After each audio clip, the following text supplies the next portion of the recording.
Hi, ഞാൻ doctor Juhi Das, Q&B health കെയറിലെ homeopathic ഫിസിഷ്യനാണ്. ഈ സന്ധികളിൽ ഉണ്ടാവുന്ന ഒരു നീർക്കെട്ടിനെയാണ് ഈ ആർത്രൈറ്റിസ് എന്ന് പറയുന്നത്.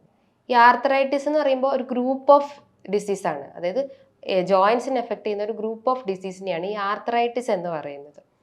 അപ്പം ഈ ഒരു ആർത്രൈറ്റിസ് പലരും ചിന്തിക്കുന്നത് പ്രായമായിട്ടുള്ള ആളുകളിലെ മാത്രം ബാധിക്കുന്ന ഒന്നാണ്. പക്ഷെ അതിന്ന് കുട്ടികൾ മുതൽ പ്രായമായിട്ടുള്ള എല്ലാവരെയും ഒരേപോലെ ബാധിക്കുന്ന ഒരു അസുഖമാണ്. ഇപ്പൊ കുട്ടികളിൽ നോക്കുകയാണെങ്കിൽ പല രീതിയിലാണ് ഈ ആർത്രൈറ്റിസ് കാണപ്പെടുന്നത്. Juvenile idiopathic arthritis, rheumatic fever, Kawasaki disease, അങ്ങനെ പല രീതിയിലാണ് കുട്ടികളിൽ കാണപ്പെടുന്നത്. ജുവനൈൽ എന്ന് പറയുമ്പോൾ കുട്ടികൾ കുഞ്ഞാവുമ്പോൾ തൊട്ടേ കാണപ്പെടുന്ന ഒരു സന്ധിവാതമാണ് ജുവനൈൽ ഇഡിയോപ്പതിക് ആർത്രൈറ്റിസ് എന്ന് പറയുന്നത്.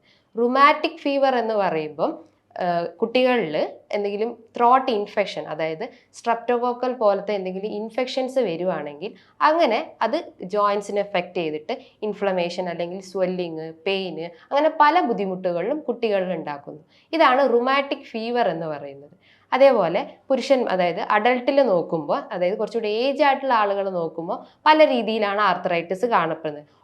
അതായത് osteo arthritis, rheumatic arthritis, gouty arthritis, അങ്ങനെ പല രീതിയിലും ആർത്രൈറ്റിസ് പ്രായമായവരിൽ കാണപ്പെടുന്നുണ്ട്. പ്രധാനമായിട്ടും ഈ ആർത്രൈറ്റിസ് രണ്ട് രീതിയിലാണ് കാണപ്പെടുന്നത്.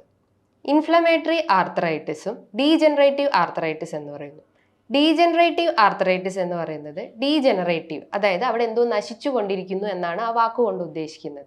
ഇത് പ്രധാനമായിട്ടും പ്രായമായിട്ടുള്ള ആളുകളിലാണ്, അതായത് ഒരു 40-50 വയസ്സിന് മേളിലോട്ടുള്ള ആളുകളിലാണ് ഇത് കാണപ്പെടുന്നത്. ഇവിടെ എന്താ സംഭവിക്കുന്നത് വെച്ചാൽ ജോയിൻസിന്റെ ഇടയിൽ തേയ്മാനം വരുന്നു, അല്ലെങ്കിൽ വെയർ ആൻഡ് ടയർ വരുന്നു.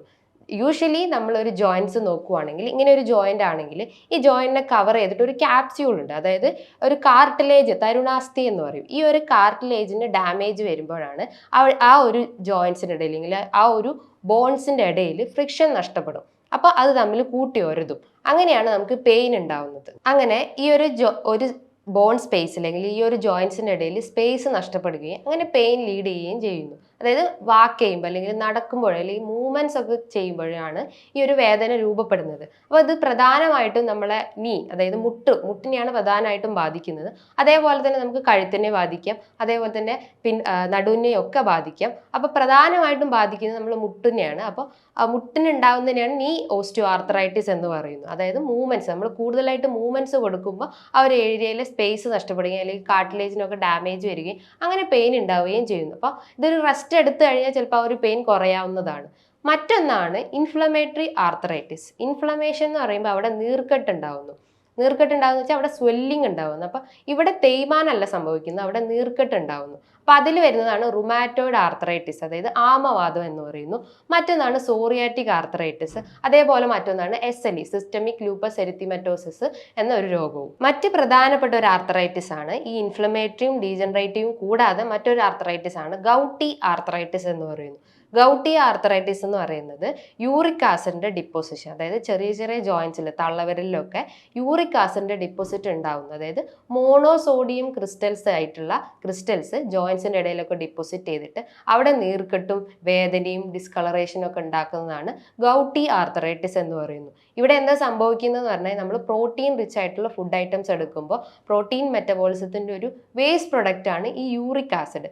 അപ്പം അത് കിഡ്നി വഴി പുറന്തള്ളാതെ അതായത് ബ്ലഡിൽ തന്നെ അലിഞ്ഞു ചേരുകയും അങ്ങനെ ജോയിൻസിലൊക്കെ ഡിപ്പോസിറ്റ് ചെയ്ത് വരുന്നതാണ് ഈ ഗൗട്ടി ആർത്രൈറ്റിസ് എന്ന് പറയുന്നത്. നോർമലി യൂറിക് ആസിഡിന്റെ ഒരു വാല്യൂ നോക്കുമ്പോൾ 2.6 മുതൽ 6 വരെയാണ് ഫീമെയിൽസിലും, ഒരു 3.4 മുതൽ 7 വരെയാണ് അത് മെയിൽസിലും. അപ്പോൾ അതിൻ്റെ ഒരു വാല്യൂ അധികമാകുമ്പോൾ, അതായത് വാല്യൂസ് കുറച്ചുകൂടി കൂടുമ്പോഴാണ് ഈ ഒരു യൂറിക് ആസിഡ് നമ്മളെ രക്തത്തിൽ അലിഞ്ഞു ചേരുകയും അങ്ങനെ ഗൗട്ടി ആർത്രൈറ്റിസ് ഡെവലപ്പ് ചെയ്യുകയും ചെയ്യുന്നു. മറ്റൊന്നാണ് ഇൻഫെക്റ്റീവ് ആർത്രൈറ്റിസ്. അതായത് നമുക്ക് എന്തെങ്കിലും രോഗങ്ങൾ, അതായത് ഇൻഫെക്ഷ്യസ് ഡിസീസ് എന്തെങ്കിലും വരുവാണെങ്കിൽ, അതായത് ചിക്കൻ ഗുനിയ, ഡെങ്കു അല്ലെങ്കിൽ TB, ഇത്തരം ബുദ്ധിമുട്ടുകളൊക്കെ വന്നിട്ടുണ്ടെങ്കിൽ അതിനോടൊപ്പം വരുന്നതാണ് ഈ ഇൻഫെക്റ്റീവ് ആർത്രൈറ്റിസ് എന്ന് പറയുന്നത്. അതായത് ഒരു ഇൻഫെക്ഷൻ ബോഡിയിൽ വന്നിട്ട് അത് ആർത്രൈറ്റിസിലേക്ക് ലീഡ് ചെയ്യുന്നു. മറ്റൊന്നാണ് പോസ്റ്റ് ഇൻഫെക്റ്റീവ് ആർത്രൈറ്റിസ്. അതായത് സെയിം തന്നെ, പോസ്റ്റ് ഇൻഫെക്റ്റീവ് എന്ന് പറഞ്ഞാൽ ഇൻഫെക്ഷന് ശേഷം വരുന്നത്, അതായത് അതിനോടൊപ്പം അല്ലാതെ അതിന് ശേഷം വരുന്നതാണ് പോസ്റ്റ് ഇൻഫെക്റ്റീവ് ആർത്രൈറ്റിസ്.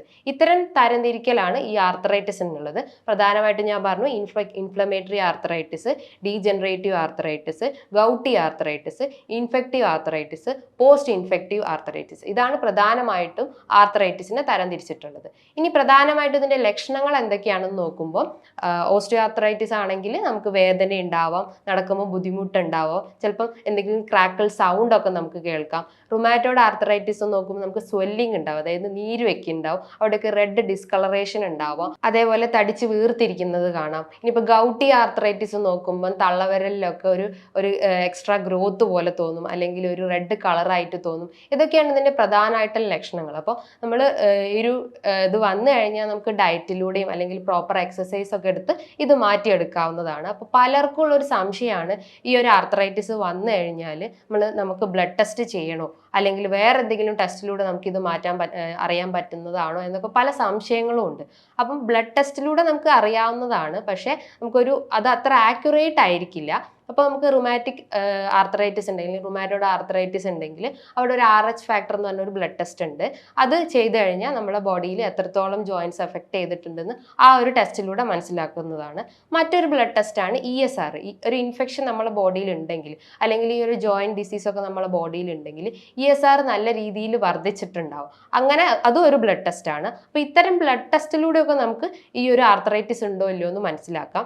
മറ്റൊന്ന്, നമുക്ക് എന്തെങ്കിലും ജോയിന്റ് ഡിഫോമിറ്റി, അതായത് ജോയിൻസിന് കൂടുതലായിട്ട് എന്തെങ്കിലും ബാധിച്ചിട്ടുണ്ടെങ്കിൽ, അതായത് അതിന്റെ ഷേപ്പിനൊക്കെ വ്യത്യാസം ഉണ്ടെങ്കിൽ നമ്മളൊരു എക്സ്റേയോ അല്ലെങ്കിൽ MRIയോ എടുത്തു കഴിഞ്ഞാൽ അതിന്റെ ഒരു സ്ട്രക്ചർ എത്രത്തോളം എഫക്ട് ചെയ്തിട്ടുണ്ട്, അല്ലെങ്കിൽ വേറെ എന്തെങ്കിലും ബുദ്ധിമുട്ടുണ്ടോ, അല്ലെങ്കിൽ അവിടെ എന്തെങ്കിലും നെർവ് കംപ്രഷൻ ഉണ്ടോ, അങ്ങനെയൊക്കെ ഈ ഒരു ഇതിലൂടെ മനസ്സിലാക്കാവുന്നതാണ്.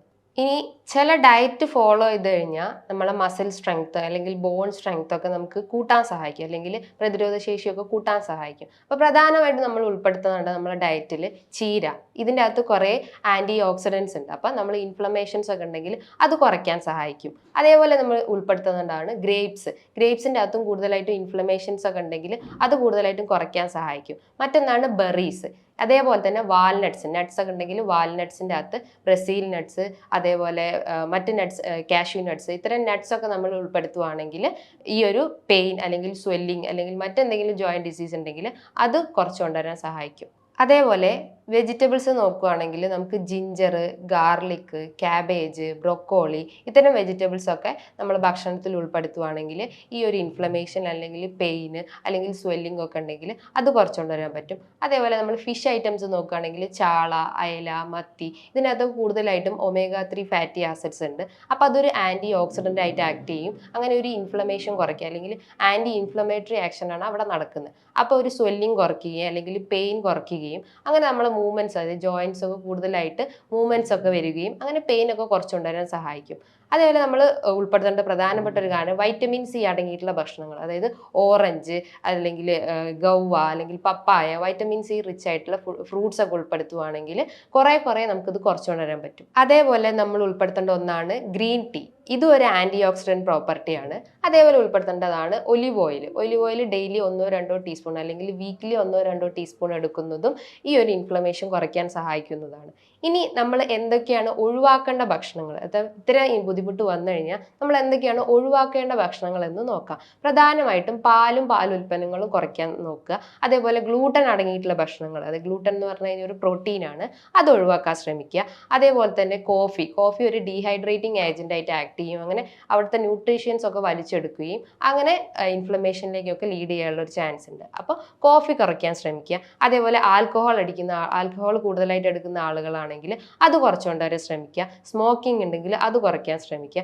അതേപോലെ നമ്മൾ എന്തെങ്കിലും പോസ്ചർ, അതായത് നമ്മൾ ഇരിക്കുന്ന പോസ്ചർ ഒന്നും കറക്റ്റ് അല്ലെങ്കിൽ അതും ഈ ഒരു ആർത്രൈറ്റിസിലേക്ക് ലീഡ് ചെയ്യാനുള്ള ഒരു ചാൻസ് ഉണ്ട്. അതേപോലെ സെർവൈക്കൽ സ്പോണ്ടൈലോസിസ് അല്ലെങ്കിൽ ലംബാർ സ്പോണ്ടൈലോസിസ് പോലത്തെ വാതരോഗങ്ങളിലേക്കൊക്കെ ലീഡ് ചെയ്യാനുള്ള ഒരു ടെൻഡൻസി ഉണ്ട്. അപ്പോൾ നമ്മൾ പോസ്ചർ മാക്സിമം കറക്റ്റ് ആക്കാൻ നോക്കുക. നമ്മൾ മൊബൈലൊക്കെ കൂടുതലായിട്ട് യൂസ് ചെയ്യണമെങ്കിൽ കുനിഞ്ഞിരുന്ന് യൂസ് ചെയ്യാതെ കറക്റ്റ് ഒരു പോസ്ചർ മെയിൻറ്റെയിൻ ചെയ്തിട്ട് യൂസ് ചെയ്യാൻ ശ്രമിക്കുക. അതേപോലെ കൂടുതലായിട്ട് ഇരിക്കുകയും നിൽക്കുകയൊക്കെ ചെയ്യുന്നുണ്ടെങ്കിൽ ആ ഒരു മൂവ്മെന്റ്സ് ഒക്കെ മാറ്റിയെടുത്തിട്ട് കറക്റ്റ് മൂവ്മെന്റ്സ് ബോഡിക്ക് കൊടുക്കാൻ ശ്രമിക്കുക.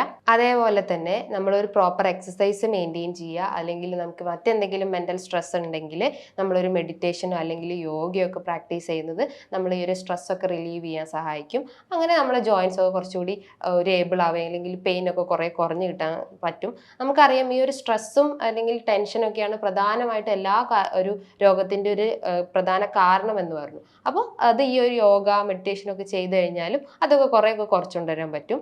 ഇത്തരം രീതികളൊക്കെ നമ്മൾ ഫോളോ ചെയ്ത് കഴിഞ്ഞാൽ നമുക്ക് ഈ ഒരു വാതരോഗങ്ങളൊക്കെ കുറേയൊക്കെ കുറയ്ക്കാൻ പറ്റും. എന്നുവെച്ചാൽ പൂർണ്ണമായിട്ട് നമുക്ക് മാറ്റിയെടുക്കാൻ പറ്റുന്നതല്ല, പക്ഷേ അതിൻ്റെ ഒരു ഇൻറ്റൻസിറ്റി നമുക്ക് കുറച്ചുകൊണ്ടുവരാൻ പറ്റും. ഇതിന് പല രീതിയിലുള്ള മെഡിസിൻസ് ഹോമിയോപ്പതിയിൽ അവൈലബിൾ ആണ്. അർണിക്ക, ഹൈപ്പറിക്കം, സിംഫൈറ്റ്, അങ്ങനെ പല രീതിയിലുള്ള മെഡിസിൻസ് ഹോമിയോപ്പതിയിൽ അവൈലബിൾ ആണ്. നമ്മളൊരു പേഷ്യൻറ്റിന് കേസ് എടുത്തിട്ട് കറക്റ്റ് രീതിയിലുള്ള മെഡിസിൻ കൊടുക്കുന്നതാണ്. അപ്പോൾ ഇതുമായി ബന്ധപ്പെട്ട് പല സംശയങ്ങളും നിങ്ങൾക്ക് ഉണ്ടാവും. അപ്പോൾ നിങ്ങൾക്ക് താഴെ കാണുന്ന നമ്പറിൽ കോൺടാക്ട് ചെയ്യാവുന്നതാണ്. ഇനിയും മറ്റൊരു വീഡിയോയുമായി വീണ്ടും കാണാം. Thank you.